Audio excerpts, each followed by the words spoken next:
No nosso planeta, há diversos seres vivos. Plantas, nós, os seres humanos e os animais. E tudo isso faz parte de uma grande biodiversidade. Para entender como é possível o surgimento de novas espécies, é necessário compreendermos o conceito de biodiversidade. A biodiversidade é a junção de duas palavras de origem grega, bio, que significa vida, e diversidade, que significa variedade. E é por conta disso que há diversas espécies de animais. E é sobre isso que vamos tratar nesse vídeo.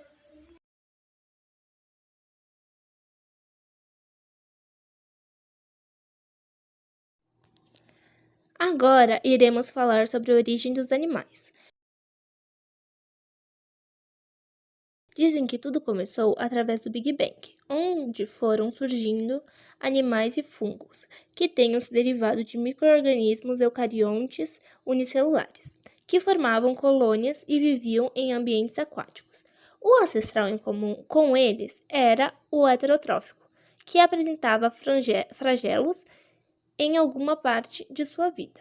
Depois de anos, as colônias foram possuindo células interdependentes, formando um ser multicelular. Mas você pode falar, mas todos os animais são multicelular?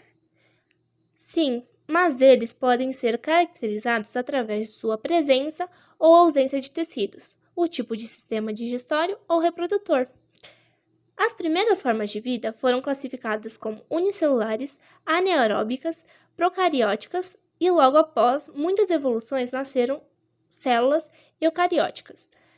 E com a evolução surgiu a teoria de endossimbiose, que é a reprodução de novas estruturas, organismos e espécies. Os primeiros animais. Os marítimos foram os tetrapodes, que eram exclusivamente aquáticos, onde seus descendentes são os anfíbios, aves, répteis e mamíferos. O primeiro animal terrestre foi o escorpião, com cerca de 2,5 centímetros de comprimento. E os animais aéreos foram os insetos, no qual estima-se que os fizeram há 90 milhões de anos antes dos vertebrados.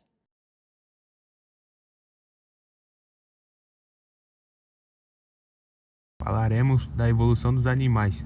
Começaremos pelas esponjas oceanidárias. Estes apresentam simetria. Suas células que se dispõem em formas de diferentes tecidos, uma epiderme externa e gastrosderme interna. Ambas têm uma camada gelatinosa e uma rede nervosa difusa. Um marco significativo foi o surgimento de vermes achatados, com a simetria bilateral e uma terceira camada de células, que é chamado de mesoderma. A simetria bilateral define um polo anterior em que as células nervosas e os órgãos começam a se encontrar e formar uma cabeça primitiva. Depois foi descoberto os anelídeos, que através deles surge o celoma, que é uma cavidade cheia de líquidos, onde pode ficar vários órgãos.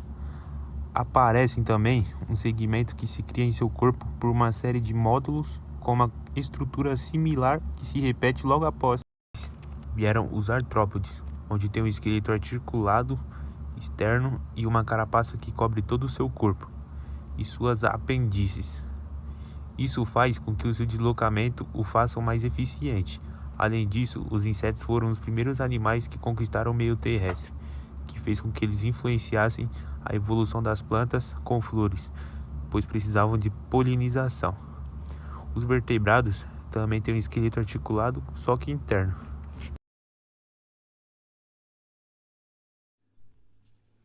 Hoje falarei sobre os animais que estão até a era atual. Entre eles estão o dragão de Komodo, que é a maior espécie de lagarto ou crocodilo da Terra, que é a maior espécie de lagarto do mundo, que se encontra nas ilhas de Komodo, Inca, Gili Mutang, Flores e Sítio Alegre, na Indonésia, podendo chegar até 40 centímetros de altura e de 2 a 3 metros de comprimento, pesando até 166 quilos. Acredita-se que existe há cerca de 4 milhões de anos. Outro é a barata.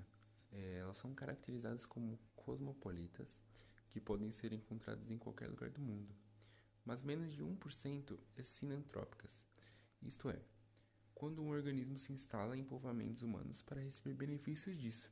A mais antiga apareceu em cerca de 320 anos. Outro animal é o escorpião. escorpião é um animal invertebrado artrópode com patas formadas por segmentos. Pertence à classe dos aracnídeos, o que torna um parente das aranhas.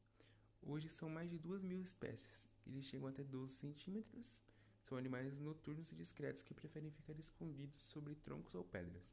Eles apareceram há cerca de 400 milhões de anos. E por último temos o crocodilo. Em termos evolutivos, eles são os parentes mais próximos dos dinossauros. Eles vivem nos rios das Américas, da África, Ásia e Austrália. Existem há cerca de 230 milhões de anos. Os mais modernos evoluíram há 84 milhões de anos, com poucas mudanças desde então. As mais notáveis são a de força e agilidade.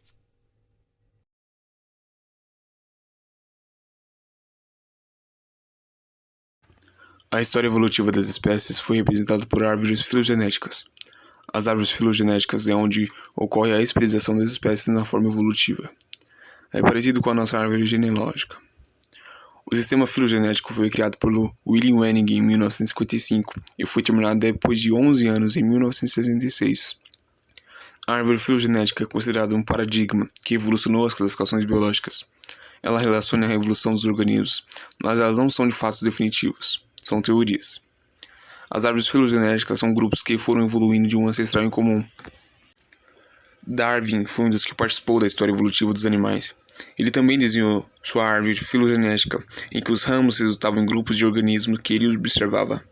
Ele chamou esse desenho de I think, que significa eu acho. Esse desenho se tornou uma teoria da evolução. Darwin criou o darwinismo, que é baseado em 2 pilares. São eles a ancestralidade comum e a seleção natural. Depois de um tempo surgiu a teoria do neodarwinismo. O Charles Darwin fez o primeiro rabisco em um bloco de notas que o colocava em seu bolso. Foi assim que criou sua árvore filogenética. E esse é só o resumo de como os animais evoluíram e foram surgindo novas espécies. Eles evoluíram ao ponto que precisavam se adaptar ao ambiente, então eles acabaram necessitando por evoluir.